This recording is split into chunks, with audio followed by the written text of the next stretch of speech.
আসসালামু আলাইকুম। বর্তমান মৌসুমি বায়ুর প্রভাবে বাংলাদেশ এবং পশ্চিমবঙ্গ দুই অঞ্চলের আকাশে এখন মেঘের ঘনঘটা, আর সেই সঙ্গে বাড়ছে বৃষ্টির পরিমাণ। আজ সারাদিন জুড়ে চট্টগ্রাম, কক্সবাজার, বরিশাল, খুলনা, সিলেট এবং ঢাকাসহ দেশের দক্ষিণ ও পূর্বাঞ্চলে মাঝারি থেকে ভারী বর্ষণ হতে পারে। একই সময়ে পশ্চিমবঙ্গের কলকাতা, হাওড়া, উত্তর ও দক্ষিণ 24 পরগনা, হুগলি এবং মেদিনীপুরেও একাধিক দফায় ভারী বৃষ্টি নামার সম্ভাবনা রয়েছে। উত্তরাঞ্চলও বৃষ্টির বাইরে নয়। রংপুর, দিনাজপুর, নীলফামারী এবং পশ্চিমবঙ্গের দার্জিলিং, জলপাইগুড়ি, কোচবিহার এলাকায় আজ বিকেল থেকে রাত পর্যন্ত বৃষ্টির দফা দফা প্রবাহ দেখা যেতে পারে।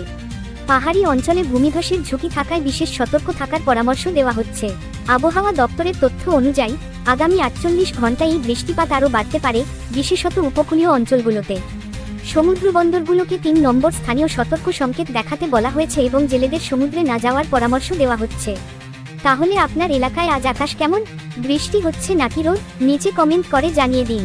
ভিডিওটি বেশি বেশি শেয়ার করুন যাতে সবাই সতর্ক থাকতে পারে।